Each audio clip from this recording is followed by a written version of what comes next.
Elle a un nom qui nous vient du Caucase et des plus hautes montagnes d'Europe. Elle travaille pour un opérateur dont la marque fait référence au ciel et elle est spécialisée dans le cloud computing.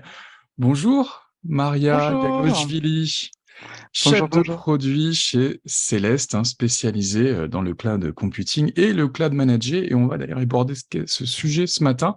Pourquoi les entreprises ont besoin de cloud computing, mais aussi pourquoi les entreprises ont besoin de cloud manager. Et Maria, si vous le voulez bien, on va démarrer par peut-être quelques points sur les définitions autour du cloud computing. Si je comprends bien, c'est l'évolution naturelle de l'hébergement traditionnel. Oui, absolument, et je dirais même que si on remonte un petit peu dans l'histoire, tout a commencé par une idée très simple de et si plusieurs personnes pouvaient utiliser le même ordinateur. Ça a ensuite débouché sur l'idée et si tous les ordinateurs dans le monde pouvaient être connectés, ce qui nous a donné Internet. Et de l'Internet, en fait, on est progressivement allé vers des technologies comme cloud qui réunissent non seulement l'ensemble des ordinateurs dans le monde entier grâce à Internet, mais aussi qui permettent de construire toutes les infrastructures qui soutiennent finalement absolument toutes les applications, tous les sites web qu'on puisse utiliser au quotidien. Donc Donc, c'est on est tous l'évolution du touchés modèle Internet, c'est l'évolution du complètement. mode client-serveur qu'on connaît depuis très longtemps dans l'informatique. Néanmoins, il y a beaucoup de définitions derrière cette notion de cloud computing. Et par exemple, c'est quoi la différence entre ce qu'on appelle le cloud public et le cloud privé?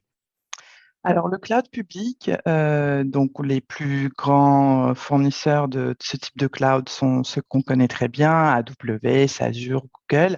Il s'agit en fait des data centers massifs partout dans le monde, donc des milliers et des milliers de serveurs et les ressources, donc toutes les puissances de ces serveurs sont partagées par tous les utilisateurs et toutes les entreprises qui utilisent ces services. En revanche, le cloud privé est réservé plus aux fournisseurs régionaux, nationaux, locaux, qui ont des data centers plus petits et qui peuvent permettre aux clients d'avoir leurs propres serveurs qui sont réservés qu'à leur activité et qu'ils ne partagent pas avec d'autres clients. Alors, est-ce qu'on pourrait partager quelques chiffres sur ce marché du cloud computing et notamment peut-être l'adoption de ces services aujourd'hui sur le marché des entreprises? Alors, le marché est énorme. La croissance est à deux chiffres. Donc, on est aujourd'hui dans les 200 milliards d'euros et on estime qu'en 2026, on sera autour de 400 milliards d'euros. Que pèse le cloud computing dans sa définition la plus large sur le marché français? Eh bien, le marché cloud en France pèse à un peu plus de 10 milliards d'euros avec une croissance annuelle de 37%. Et en termes de pénétration de marché, 38 des entreprises utilisent au moins un service cloud. Et là-dedans, on a évidemment les services SaaS. Alors, on va échanger entre nous sur le sujet des besoins des entreprises. Alors, une question peut-être toute bête pour démarrer. Le cloud computing, ça consiste à externaliser ces infrastructures et ça permet aux entreprises d'optimiser l'utilisation de leurs locaux. Complètement. C'est le premier point important, c'est que ce qui est bien dans le service, dans le modèle du service cloud, c'est-à-dire qu'on n'est pas obligé d'y aller du rien à tout et on peut commencer tout simplement à sortir ses serveurs de chez soi et les mettre dans un endroit sécurisé qu'on appelle un data center ou un centre de données en français pour pouvoir assurer la protection. Parce que s'il arrive quoi que ce soit à vos ordinateurs qui soutiennent tous vos systèmes d'information, eh bien là, les moyens de rédemption sont très limités. Donc déjà, les sortir de chez soi, c'est un premier pas vers le cloud. Et donc, on peut économiser des mètres carrés, on n'a plus besoin d'avoir la salle informatique dans Tout ses à fait. propres locaux, on l'externalise et on imagine que globalement, l'équation économique est plus intéressante pour l'entreprise. Deuxième sujet, c'est évidemment le choix des machines, des serveurs. On peut optimiser aussi ces investissements sur ce plan-là. Complètement. Donc, la prochaine étape, une fois qu'on a sorti les serveurs, c'est de s'affranchir de ces serveurs en eux-mêmes, en fait. Ce qui veut dire que vous trouvez un fournisseur qui vous permet de louer des serveurs qui sont toujours bien paramétrés, qui sont toujours neufs, qui sont toujours en bon état, et vous n'avez pas à vous occuper de changer une composante ou payer. En fait, vos coûts se transforment en charges, tout simplement. Donc, vous D'accord, et on payez un est. abonnement tous les mois, ce qui vous permet d'optimiser en fait votre stratégie financière également. Alors, le fait de pouvoir externaliser cette infrastructure informatique, est-ce que ça permet de faire des gains, notamment sur la puissance de calcul, hein, puisque c'est souvent ce type de ressources que l'on recherche lorsqu'on s'équipe de serveurs informatiques? Bien sûr, parce que à la différence d'avoir les serveurs chez soi et donc les paramétrer avec une puissance de calcul spécifique, vous pouvez très bien avoir des pics de croissance, un besoin plus important. Donc, le temps de mettre tout ça en place est déjà très compliqué, très long, etc. Et quand vous travaillez avec un fournisseur cloud, vous pouvez ajuster vos besoins à la hausse ou à la baisse. Donc, D'accord, par vous payez que pour ce dont vous avez besoin.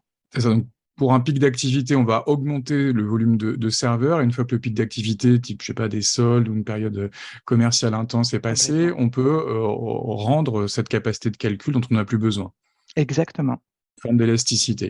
Est-ce que le cloud computing, c'est également plus pratique pour sauvegarder ces données, cette puissance enfin, cette capacité informatique, elle peut être aussi bien au service de la puissance de calcul que du stockage? Oui, complètement. Et ça, c'est un point très important parce que aujourd'hui, ne pas sauvegarder ces données. D'ailleurs, on a vu ces dernières années certains fournisseurs qui ont subi des catastrophes vraiment très dommageables pour eux et pour les clients. Mais ce sont des choses qui arrivent. Les sinistres, ça arrive. Les catastrophes naturelles, ça arrive. Les incendies, ça arrive. Et il faut bien avoir en tête qu'une donnée qui n'est pas sauvegardée est perdue. Donc, tant que ça ne nous arrive pas, on ne se pose pas trop la question. Mais le jour où ça nous arrive, ça peut vraiment marquer la fin d'une entreprise. Et la sauvegarde est un sujet très important dans le cloud. Donc, vous pouvez très bien ne pas vouloir sortir vos serveurs de chez vous, mais par contre, il faut absolument, dans tous les cas, penser à sauvegarder vos données. Et Mm. les technologies cloud le permettent et les services cloud le permettent assez facilement. Et pour les questions de sauvegarde, d'ailleurs, les entreprises peuvent avoir les deux stratégies, à la fois stocker chez elles et stocker dans le cloud pour avoir Complètement. une sauvegarde supplémentaire, hein. L'un n'empêche pas l'autre. Tout à fait. D'ailleurs, le cloud, hein, c'est clairement un moyen d'améliorer, hein, la sécurité de son entreprise, d'améliorer la sécurité de ses données. Complètement. C'est l'un des points les plus importants du cloud, c'est ça. C'est-à-dire que quand vous allez sur le cloud et vous choisissez par exemple un fournisseur dont c'est le métier, vous êtes assuré à tous les différents niveaux de votre infrastructure informatique que tout a été pensé dans la sécurité, parce que souvent ce sont des fournisseurs certifiés, ce sont des gens qui connaissent leur métier, et donc vous augmentez la probabilité de protection de vos infrastructures d'une manière drastique. Les cybermenaces, c'est pas de la théorie, hein. Il y a aujourd'hui une majorité des entreprises qui peuvent être attaquées par des pirates informatiques. Absolument. Et d'après l'étude réalisée par Vim, qui est une référence sur la sauvegarde des données, cette année, ils ont sorti un rapport en février 2023. Ils ont interrogé 4100 entreprises et seulement 15% n'ont pas connu d'attaque l'année dernière. Ce qui veut dire que 85% des entreprises ont été victimes d'une ou plusieurs attaques en 2022. La plupart de ces entreprises sont des PME parce que les PME sont les plus vulnérables et parce qu'aujourd'hui les attaquants lancent des attaques massives et globalement touchent ce qu'ils peuvent toucher, peu importe la taille et l'intérêt même entre guillemets de l'entreprise, elles restent les plus vulnérables et ils doivent se protéger le plus. Il y a tout un sujet aussi sur l'emplacement où sont stockées ces données avec des arrière-pensées sur la souveraineté.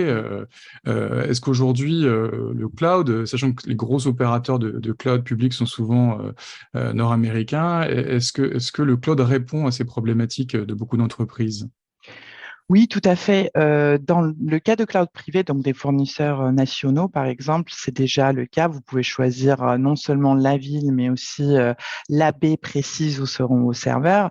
Dans le cas des fournisseurs plus gros comme AWS ou Azure ou Google, là, vous avez aussi la possibilité de choisir la ville. Pourtant, ils ont fait vraiment de grands efforts là-dessus. Vous pouvez localiser vos données d'une manière assez précise.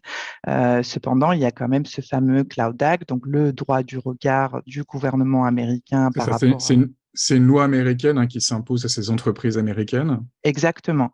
Mais il y a des choses qui se passent aussi du côté du droit européen qui essaient de le contrer et c'est un sujet assez complexe, hein. En réalité, le droit européen a normalement l'ascendant sur le droit américain. Mais si vous, en tant qu'entreprise, vous êtes vraiment à la recherche et vous souhaitez être vraiment sûr que vos données ne seront pas touchées, un fournisseur local est peut-être une meilleure option. On le voit en tout cas, le cloud computing, c'est un sujet très très technique, très complexe, mais en vous écoutant, on se rend compte que ça dépasse un petit peu cette sphère technique et ça devient aussi du coup un sujet peut-être pour les directions juridiques. Bien sûr. Bien sûr, parce qu'il y a aussi toute la notion autour des certifications, c'est-à-dire qu'en fonction de votre métier, vous pouvez être emmené à devoir assurer des normes comme ISO 27001 ou des normes comme HDS, hébergement des données de santé.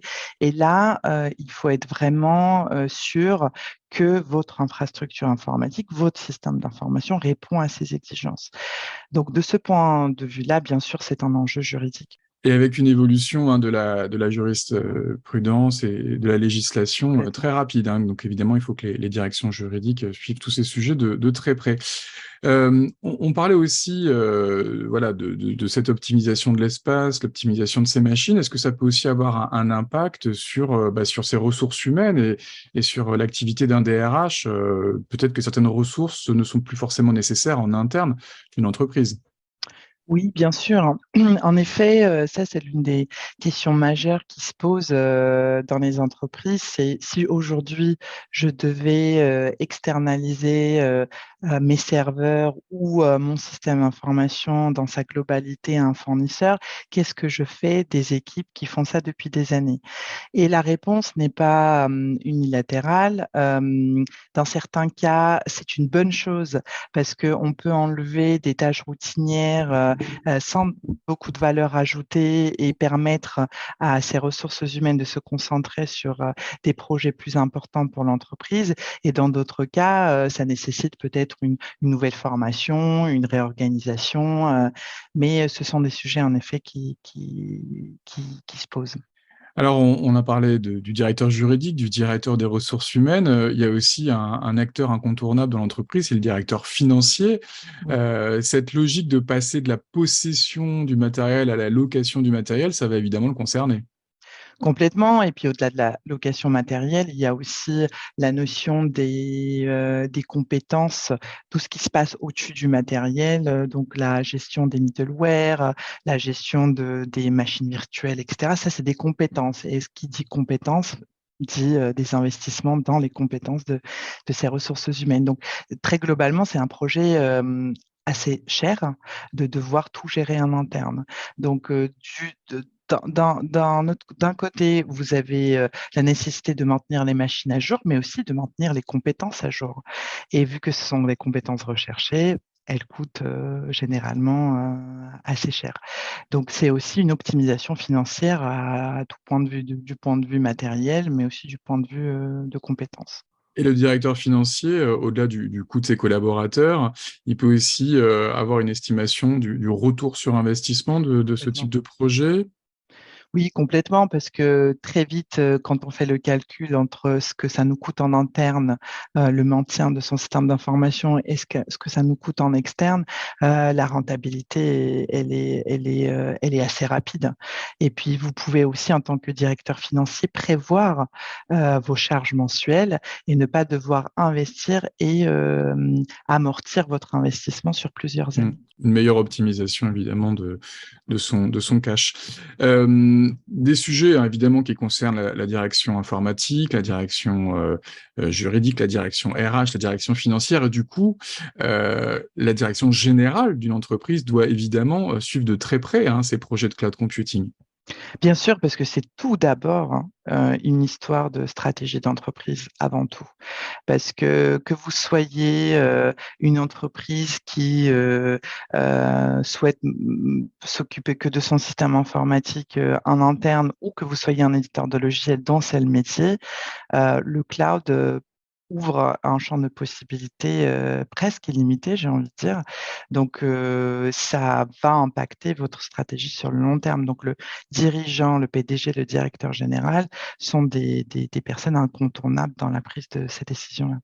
Et à l'heure de la transfo digitale, paradoxalement, il ne faut pas hésiter à externaliser son infrastructure informatique pour se reconcentrer sur son cœur de métier. Absolument, parce que plus que jamais, on vit dans un monde de spécialistes. C'est-à-dire qu'une entreprise dont ce n'est pas le métier de maintenir un système informatique, du matériel ou toutes les autres couches, va forcément passer moins de temps sur son métier principal. Et donc, faire confiance à un fournisseur avec qui on peut se projeter à travailler dans les années à venir, c'est vital. Parce que c'est le métier du fournisseur. Donc, il va vous fournir des garanties, il va vous fournir la sécurité. Et s'il y a le moindre problème, ça sera de sa responsabilité de les gérer. Alors, c'est précisément cette notion, hein, de cloud manager, hein, que l'on évoque ce matin. Comment est-ce qu'on pourrait expliquer en quelques mots cette activité? D'abord, il y a donc un volet technique, hein, avant tout. Oui, oui, complètement. Donc, le cloud manager, c'est très simple. C'est-à-dire que tout ce qui n'est pas votre métier, c'est sous-traité par un fournisseur compétent. Toute votre stratégie cloud peut être pilotée par quelqu'un qui sait faire, par un expert, et vous vous concentrez sur votre métier à vous. Concrètement, des data centers, des machines avec Exactement, de la puissance de calcul, avec de la capacité de stockage, avec de la exactement. sécurité, tout est chez un fournisseur comme Céleste. Tout à fait. Les machines virtuelles, les middleware, tout le socle sur lequel reposent vos applications ou vos sites web ou toute ressource qui est dans votre système informatique repose sur une infrastructure managée, gérée par un fournisseur tel que Céleste. Voilà, qui a évidemment les compétences techniques, les équipes et tous les prérequis techniques. Oui. Néanmoins, vous vous positionnez comme un prestataire de cloud manager, c'est-à-dire qu'il y a une dimension qui va au-delà de la technique. Complètement, parce que on s'est rendu compte en discutant avec nos clients, en échangeant sur ce qu'on pourrait faire pour les aider, on se rend compte que c'est pas si facile que ça de tirer avantage du cloud. Et c'est un peu comme la jungle, il y a énormément d'offres, il y a énormément de choses qui sont possibles et c'est assez intimidant et compliqué à mettre en place quand on a une petite équipe ou une moyenne équipe. Même ça peut être le sujet, même dans des ETI, hein. C'est-à-dire qu'il faut dégager un certain nombre de personnes de chez soi pour travailler sur ce projet. Et c'est pas si évident de le comprendre, de comprendre tout ce monde-là et se dire quelle est la meilleure solution pour moi en tant qu'entreprise X ou Y.